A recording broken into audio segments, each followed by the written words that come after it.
السلام علیکم ورحمۃ اللہ وبرکاتہ۔ دوستو، میں نفیس اکبر قاسمی عالمی شہرت یافتہ دینی ادارہ مدرسہ مظاہر علوم سہارنپور کی شورا کا اجلاس حسب معمول منعقد ہوا۔ اجلاس کی صدارت حکیم محمد کلیم اللہ علی گڑھی نے کی اور اجلاس کا آغاز مدرسے کے استاذ مولانا قاری سید محمد عمار ہاشمی کی تلاوت کلام پاک سے ہوا۔ اس موقع پر مولانا سید محمد شاہد الحسنی کے سانحہ ارتحال پر تجویز تعزیت منظور کی گئی۔ اس کے بعد مدرسے کے سیکریٹری مولانا سید محمد صالح الحسنی نے ایجنڈے کے مطابق شورا کی کارروائی چلائی۔ سب سے پہلے سابقہ کارروائی کی خواندگی ہو کر اس کی توثیق کی گئی۔ ایجنڈے کے مطابق مدرسے کے مستقل امین عام یعنی سیکریٹری کے انتخاب کا مسئلہ پیش ہوا۔ اتفاق رائے سے مولانا مفتی سید محمد صالح کو مستقل طور پر مدرسہ مظاہر علوم سہارنپور کا سیکریٹری منتخب کر لیا گیا، اور ارکان شورا نے اس بات کی بھی وضاحت کی کہ سیکریٹری مدرسہ کے ساتھ نائب ناظم کا ان کا عہدہ برقرار رہے گا اور وہ امور نظامت حسب سابق انجام دیتے رہیں گے۔ اساتذہ و ملازمین مدرسہ کے لیے نئے اسکیل گریڈ کی منظوری دی گئی اور ماہ اپریل یعنی شوال کی تنخواہ سے اس کا نفاذ ہوگا۔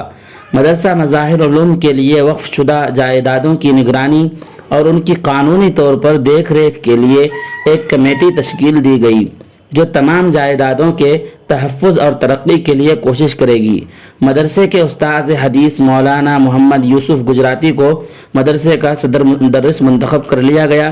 مدرسے کے سیکریٹری مولانا مفتی سید محمد صالح نے تمام تعلیمی شعبوں کی رپورٹ پڑھ کر سنائی۔ مجلس شورا نے اس پر اپنے اطمینان کا اظہار کیا اور پیش کی گئی سفارشات کو منظوری دی۔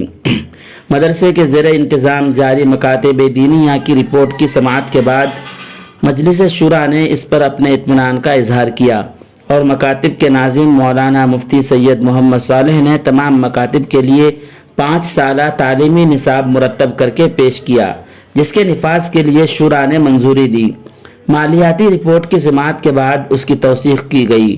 شورا میں حکیم محمد کلیم اللہ علی گڑھی، مولانا روح الحق تامل ناڈو، الحاج ابراہیم منیار صورتی، مولانا محمد عارف ابراہیمی، الحاج سلام اللہ دہلی، مولانا عبدالقوی حیدرآباد، مولانا مفتی خواجہ محمد معصوم رائے چوٹی، مولانا مفتی سبیل احمد وان باری، مولانا سید محمد ساجد کاشفی سہارنپور، مولانا مفتی محمد صالح سہارنپور اور مولانا سید محمد عاقل بحیثیت ناظم مدرسہ نے شرکت کی۔ صدر مجلس الحاج حکیم محمد کلیم اللہ علی گڑھی کی دعا پر اجلاس کا اختتام ہوا۔ دوستو، ویڈیو کے تعلق سے آپ کی کیا رائے ہے؟ ایک پیارا سا کمنٹ کر کے ضرور بتلائیں۔ پھر ملتے ہیں کسی نئی ویڈیو کے ساتھ۔ السلام علیکم ورحمۃ اللہ وبرکاتہ۔